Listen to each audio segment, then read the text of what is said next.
about your career. We've talked about your past. And you've worked with Iron Maiden, Cutting Crew, and various other bands and so on, had moderate and different types of success. What then made you go on to do your own material? Well, I've always done my own material. This is...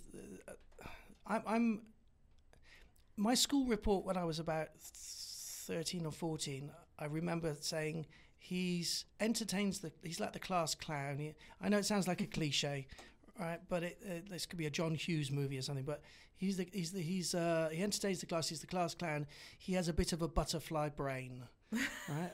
But it's very accurate. It hasn't changed. I flip from thing to thing because I get bored with one thing quickly and I get excited about another thing quickly. So, and also I quite like multitasking my creative output and having different things happening at the same time that I can move between. So I've always been a singer and a songwriter. I've always had bands, and but I've always enjoyed being in other people's projects. So sometimes it's great being the front man and singing my material, but it's also great being the guy just playing the guitar or the keyboards and playing a supporting role, because you experience everything in a completely different way. So right now I'm talking to you and I'm being a guest, and it's great. I'm talking about things I might not normally talk about.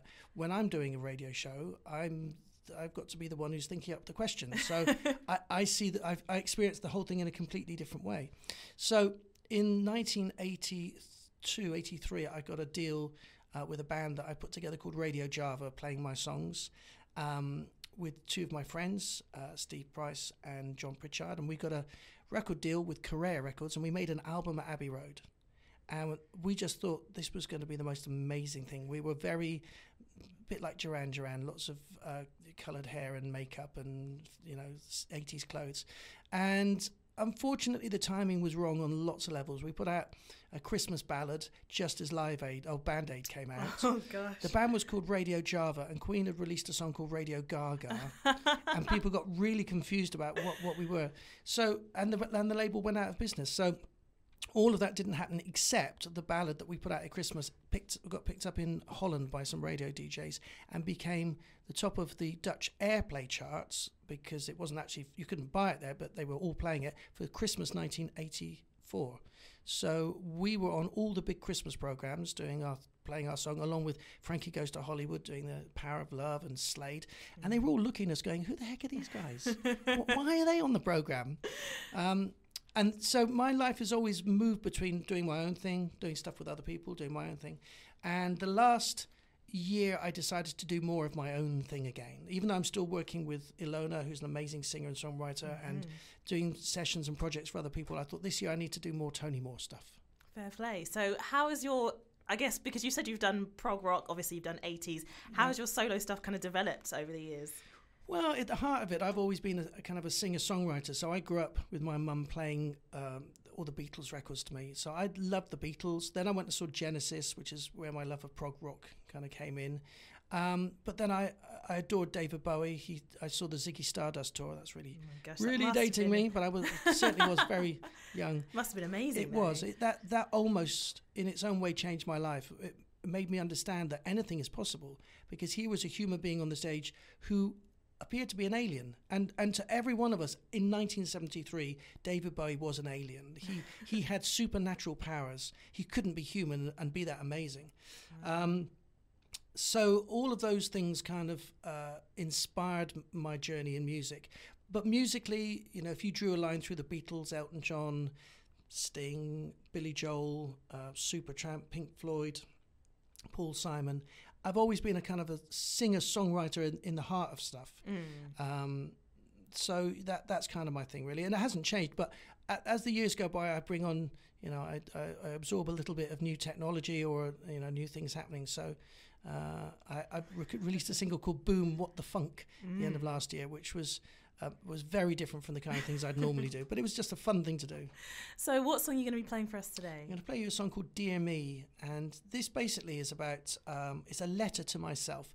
Because all of us at different times in our life will reach a moment where we think we have an insurmountable challenge ahead of us. And it can be overwhelming or depressing or stop us in our tracks. But actually, sometimes all you need is a little faith and a little energy and to work your way through it. So this imagines what would happen if you were in a tough moment and you found a letter in an old drawer you'd never seen before, and you open it up and you find it's a letter from the future you to the present you, basically saying, of course it's going to be okay, because here I am in the future, I've already done it, just keep going.